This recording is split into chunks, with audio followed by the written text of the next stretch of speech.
Halo teman-teman remaja pemuda, khususnya teman-teman dari GKI Kutoarjo. Selamat pagi, selamat siang, selamat sore, selamat malam. Karena kita nggak tahu ya, ini teman-teman tonton di jam berapa. Tapi yang jelas hari ini kita mau ngobrol-ngobrol, kita mau diskusi tentang satu tema yang rasanya nggak ada matinya, cinta. Karena hari ini juga tanggal 14 Februari dan teman-teman pasti nggak asing dengan Valentine's Day. Makanya kita hari ini mau podcast, mau ngobrol-ngobrol dan itu semua mau kita kemas di dalam sebuah perbincangan yang menarik tentang cinta. Teman-teman pasti akan tergugah ketika mendengarkannya. Tidak lepas dari pembicara atau dari narasumber kita saat ini, yaitu Kak Dimas yang akan bersama-sama dengan kita ngobrol-ngobrol tentang cinta dan kita akan kulik-kulik gimana sih Kak Dimas khususnya sebagai yang sudah cukup dewasa, yang sudah tua. Bicara tentang cinta. Kita langsung aja kali ya Kak. Nah, biasanya kalau ngobrolin cinta itu emang bener kata Kak Deta, nggak ada matinya. Dan sebenarnya cinta itu bukan mainannya anak muda doang loh. Zaman sekarang nih ada loh anak SD udah pacaran, udah gandeng-gandengan, udah kasih surprise. Kan anak SD anak muda. Anak SD, anak kecil sih. Bocil guys. Nah, ternyata bukan cuma anak SD aja. Biasanya yang cemburu-cemburuan itu kan biasanya anak-anak kuliah ya. Gila, itu pacar gue tuh, lo apain gitu kan. Karena udah merasa memiliki. Nah, ternyata kemarin-kemarin juga ada video yang viral. Videonya mana kalian cari tahu sendiri dah. Itu kakek nenek. Neneknya cemburu dong, kakeknya lihat-lihat nenek yang lain. Kebayang nggak kalian? Si kakek ngelihat nenek-nenek yang lain. Tuh, terus neneknya cemburu nyamperin tuh kakek-kakek. Dimarahin. Gila nggak? Jadi sebenarnya topik ini bukan cuma buat anak-anak muda, tapi buat para orang tua yang masih punya bocil dan juga buat kalian orang-orang dewasa yang punya papa mama sudah lansia juga. Mereka pun merasakan cinta yang sama. Tuh, sama. Gitu. Jadi ini pasti untuk semua usia. Asik banget pasti. Asik banget. Oke, teman-teman, sekarang kita mulai aja pembicaraan yang menggugah ini dari pertanyaan. Kak Dimas nggak apa-apa ya ditanya-tanyain ya. Nggak apa-apa. Cinta menurut Kak Dimas tuh apa? Mau jawab pendek atau mau jawab panjang? Kalau dijawab dalam beberapa kata, kira-kira apa? Kalau jawab dalam beberapa kata, aku jawab 2 kata aja deh, yaitu perjuangan dan pengorbanan. Dah, cinta itu. Cinta itu perjuangan dan pengorbanan. Oke, kalau cinta itu perjuangan dan pengorbanan, apa bedanya cinta dengan ujian kelas 12? Ujian kelas 12 bedanya apa ya? Mau yang ini nih SMA mau ke kuliah tuh apa sih? Ujian nasional sekarang namanya apa sih? Ujian sekolah. Ya, pokoknya ujian akhir lah ya. Esensial yang banget. Itu menentukan hidup mati lo. Mati. Yang menentukan masa depanmu diterima camer lo atau enggak itu kan. Iya kan? Iya. Nah. Iya, apa bedanya dengan ujian itu? Apa ya bedanya ya? Karena sama-sama berjuang dan berkorban gitu. Masanya waktu aku kelas 12 dulu gak berjuang amat sih. Aduh, ternyata lulus juga. Gak kayak gitu dong. Gak gitu ya. Setidaknya perjuangan dari kelas 1 SD sampai kelas 12 SMA itu kan sebenarnya menghabiskan banyak energi, banyak waktu. Versinya sendiri. Jadi kalau ditanya cinta pasti beda banget sih. Kalau berjuangnya buat ujian nasional doang, ya yang penting lulus gitu-gitu aja sih. Dan setelah gue selesaiin tuh ujian nasional, nggak ada rasa, lulus. Rasanya oke, lulus biasa aja kok. Karena memang sudah selayaknya kita sekolah lulus gitu. Kalau sampai dia nggak lulus, kebangetan banget tuh berarti. Nah, bedanya kalau ditanya tentang cinta, pengorbanan perjuangannya sama tadi ujian akhir jelas beda.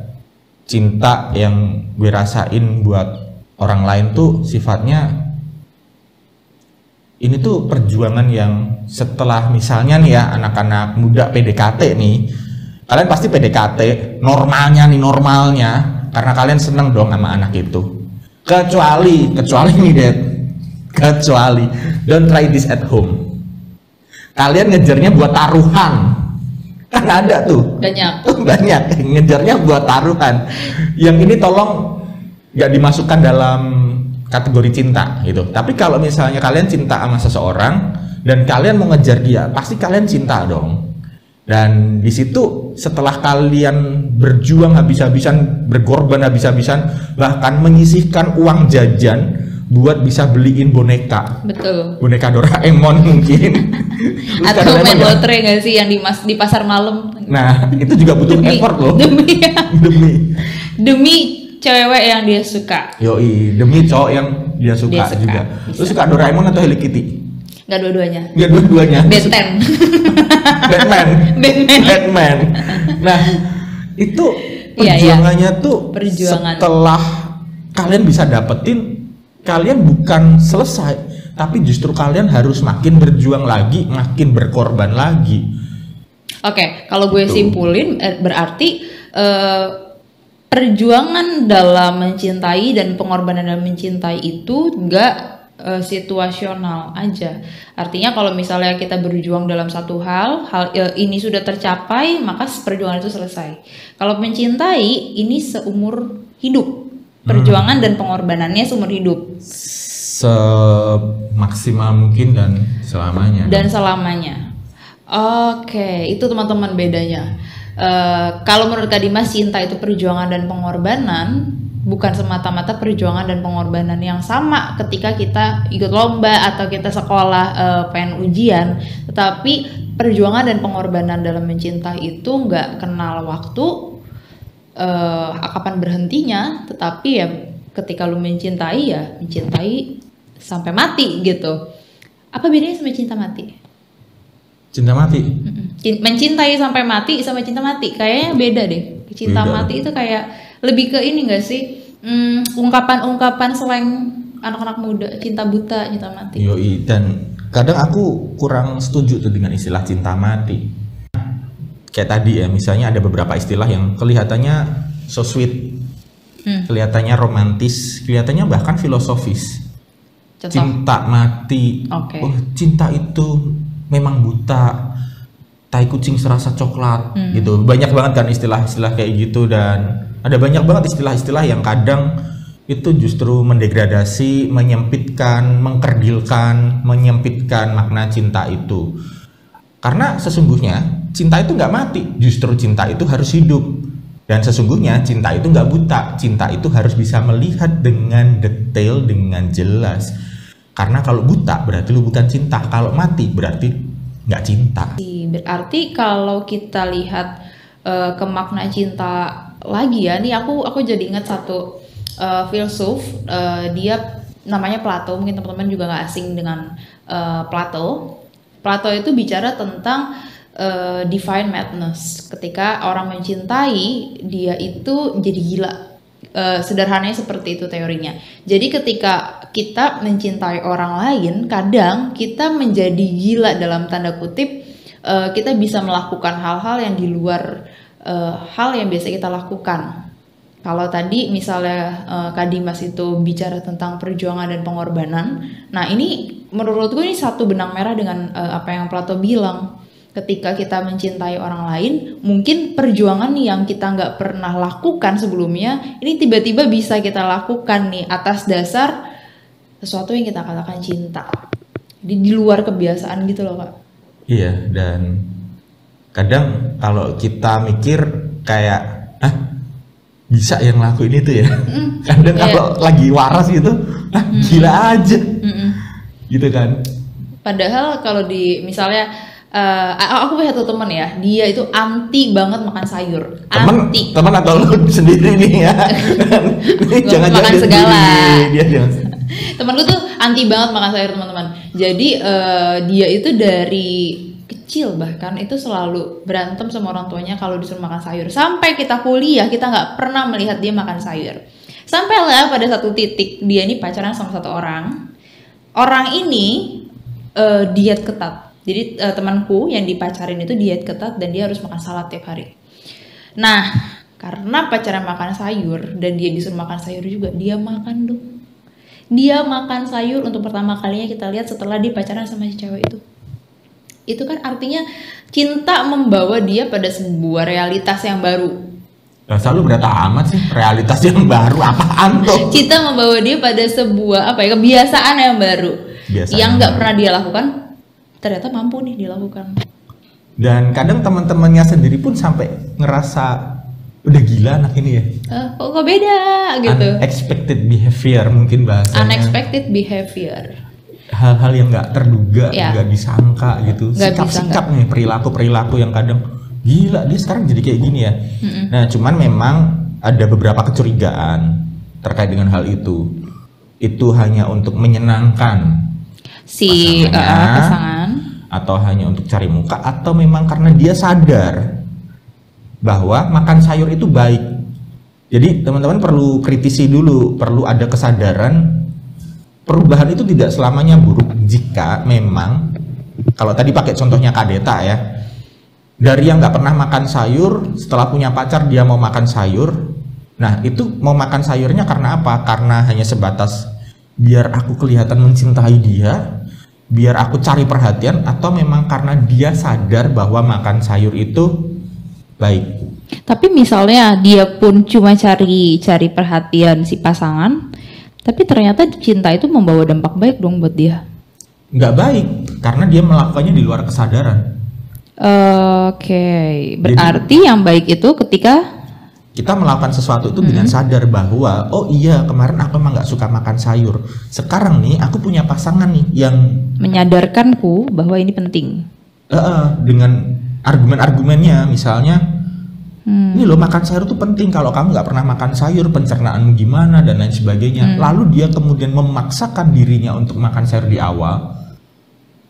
Segala sesuatu yang baru dilakuin itu pasti awalnya terpaksa. Udah nggak usah munafik, oh iya aku ngelakuin ini karena cinta. Nggak mungkin, pasti awalnya terpaksa, dipaksa cinta. Tapi setelah itu kalau dia sadar, itu oke dong. Jadi perilaku yang tak terduganya itu pun dilakukan atas dasar kesadaran karena didorong oleh semangat cinta. Jadi perubahannya itu kesadaran karena ada orang yang dicintai. Itu baik malahan. Tapi kalau hanya berubah sebatas untuk menyenangkan, tapi itu tidak tahu maknanya dan tidak tahu dasarnya, tidak tahu kegunaannya, itu sama aja bohong. Karena ketika dia nggak sama orang itu, ya dia akan balik lagi ke habit lamanya toh. Kemungkinan seperti itu. Ya. Jadi cinta itu berarti membawa sesuatu yang baik, yang bukan karena paksaan semata gitu ya, kepaksa keadaan atau kepaksa orang, tapi menimbulkan sebuah dampak baik dalam diri kita.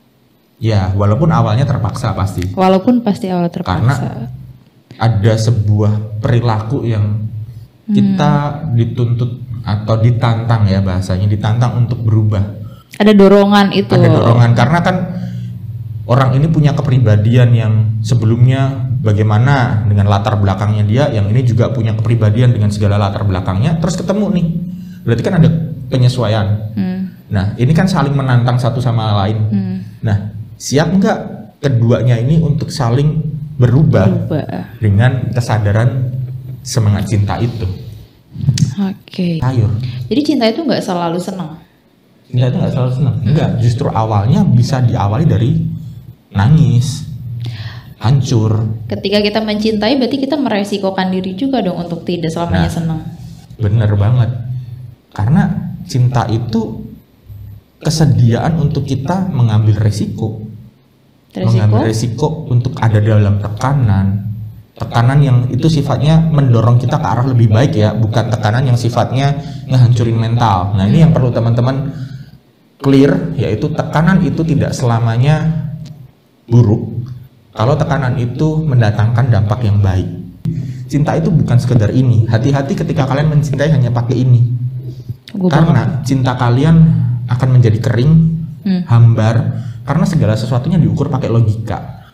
Cinta itu berasal dari logika gak menurut Kak Dimas? Nggak bisa asalnya dari mana. Cinta itu perpaduan, cinta yang sehat ya, perpaduan antara perasaan dan pikiran yang seimbang. Kalau cuman salah satu aja, ini aku kasih dampaknya. Kalau yang dominan hanyalah logika, maka akhirnya hanya akan menjadi sebuah relasi yang hambar dan kering. Karena semuanya diukur pakai logika. Penting nggak sih datengin? Penting nggak sih kita kasih surprise? Itu wasting time banget loh. Dan itu nggak ada maknanya misalnya seperti itu. Tapi itu digerakkan oleh perasaan. Nah, kalau pakai perasaan doang tanpa pakai ini, jadinya nanti gila. Dalam arti negatif. Gila dalam arti negatif karena apa? Kita tidak tahu kita melakukan ini karena apa. Padahal ketika kita ngelakuin sesuatu, kita perlu tahu alasannya. Termasuk ketika kita rasa sayang, nyaman, dan mencintai seseorang, itu harus ada alasannya. Tuh. Oke, kalau berkaca pada cintanya Tuhan Yesus, yang kalau bicara soal cinta gila, Tuhan Yesus tuh cinta gila banget gak sih Kak? Gila. Sampai dia mengorbankan Gila dirinya gitu untuk kita. Dan cinta itu, cinta Yesus ya nggak sebanding lah sama cintanya kita gitu, udah pasti beda. Tapi setuju nggak sih Kak Dimas kalau dibilang cinta itu berasal dari Kristus? Setuju banget. Karena memang itu yang jadi core-nya. Core itu apa Kak? Inti Okay. dari cinta kita itu. Jadi kalau boleh disimpulkan, cintanya Kristus itulah yang menjadi teladan kita dalam mencintai seseorang. Oke. Itu udah nggak bisa ditawar lagi. Dan itu sudah cukup banget, nggak lebih dan nggak kurang. Jadi kalau misalnya diminta hanya dalam satu kata biar teman-teman nanti hafal, itu cinta yang seperti apa, yaitu passion. Apa tuh? Gimana Nah tuh? seringkali nih teman-teman kalau kalian ditanya passion kalian apa, passionmu apa sih? Dia main musik, masak, dan lain sebagainya. Itu bukan passion, It's a hobby. itu hobi. Oke. Passion itu berasal dari kata patio. Patiu. Pati kan, yang bener-bener passion itu Hari. nggak bisa dipisahkan dari yang namanya cinta dan pengorbanan. Di dalam passion itu terangkum sebuah cinta yang ada sebuah pengorbanannya. Jadi bukan hanya sekedar cinta, bukan hanya sekedar pengorbanan. Jadi kalau misalnya cintanya Kristus itu apa? Jawabannya satu kata, passion. Jadi passion itu ketika kita siap menderita buat orang itu, tapi karena cinta. Karena kalau kalian mencintai seseorang dan kalian nggak siap menderita, sudah dipastikan, aku berani ngomong tegas, sudah dipastikan itu bukan cinta. Itu kalian hanya mengejar ego kalian sendiri. Ingat ya, passion. Kadang ada orang yang bilang gini soalnya, cinta itu membuat kita nyaman, cinta itu membuat kita bahagia. Betul sih, nggak salah. Tapi ada aspek satunya lagi, siap nggak kamu menderita bersama dan demi orang itu? Nah itu. Ini kalau misalnya aku tambahin ya Kak, kalau misalnya aku berkaca tidak hanya pada pasangan teman-teman, ketika kita misalnya nih milih jurusan, kadang kan kita merasa minatku di kedokteran, minatku di teknik, dan ketika kita bicara tentang minatku, passionku gitu ya, biasa kita bilang passionku di situ, dalam bayangan kita harusnya itu ini menyenangkan buatku. Nah, bener gitu banget. ya. Padahal pas masuk di dalam ya jebret, penderitaan, begadang, banyak hal yang sebenarnya nggak isinya bukan nyaman doang. Teologi itu banyak begadangnya nggak? Banyak guys, pasti banyak banget. Sampai sekarang pun masih susah mengubah waktu tidur gara-gara Betul. sekolah teologi. Jadi jangan dikira kalian sekolah teologi itu baca Alkitab dan nyanyi-nyanyi terus ya gengs ya. Tidak. Sekolah teologi juga butuh berjuang, butuh penderitaan. Iya gitu. Jadi yang kita anggap passion tuh bukan sesuatu yang buat kita nyaman toh gitu, tapi sesuatu yang mau kita oke, gua akan berjuang untuk ini gitu. dan siap menderita untuk itu. pilihan kita.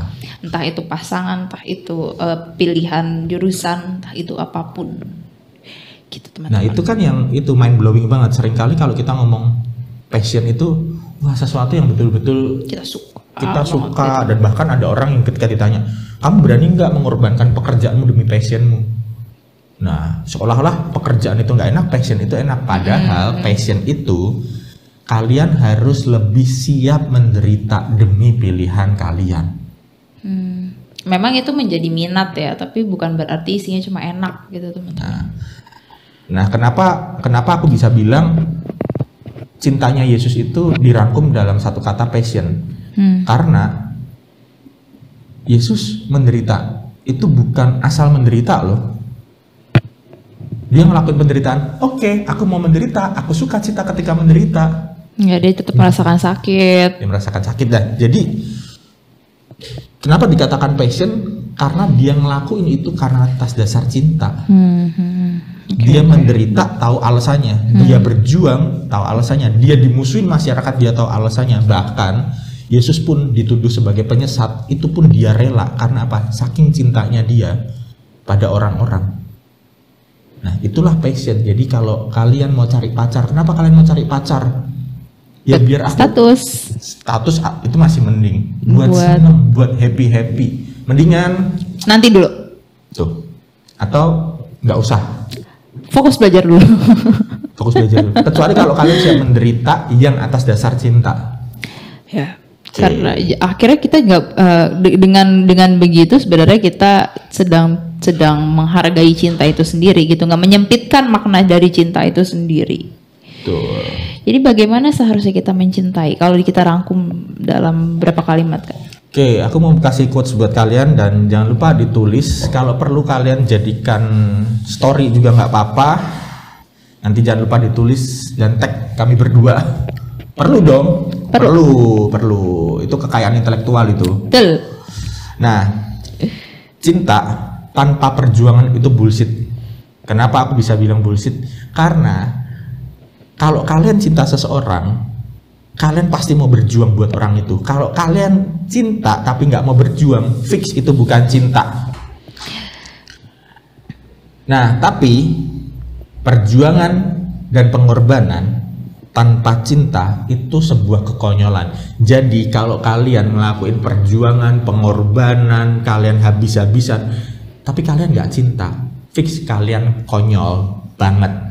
Nggak ada yang lebih konyol daripada seseorang yang mau berjuang dan menderita, tapi nggak ada dasar cinta. Jadi gimana sih? Ya, ketika kalian mencintai seseorang, kalian harus siap berjuang dan bahkan menderita untuk orang itu dan bersama dengan orang itu. Dan kalau kalian mau berjuang buat orang itu, siapapun orang itu, kalian harus siap dengan dasar cinta itu sendiri. Dan cinta itulah yang diteladankan oleh Kristus.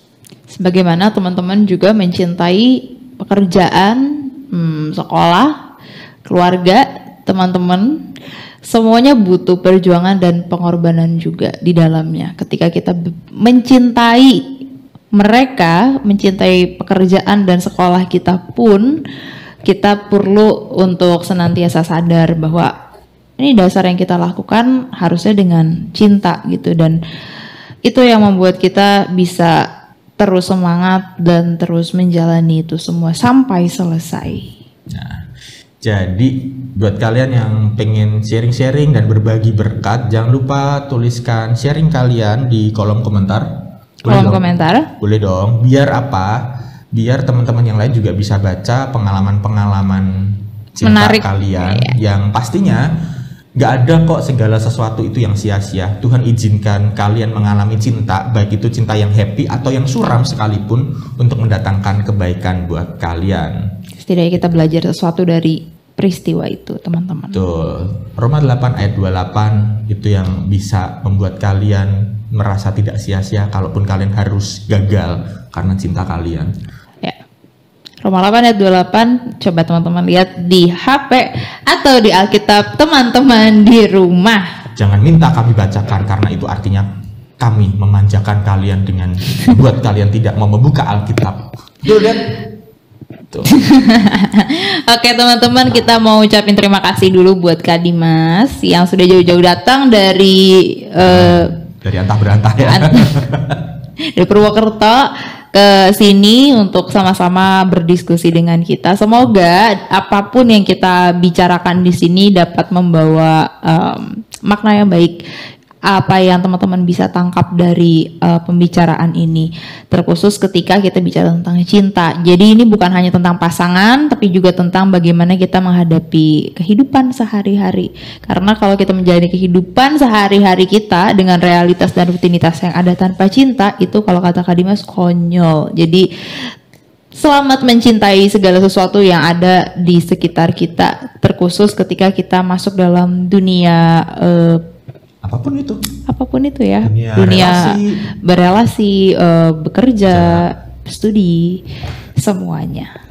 Ada kata penutup Kak?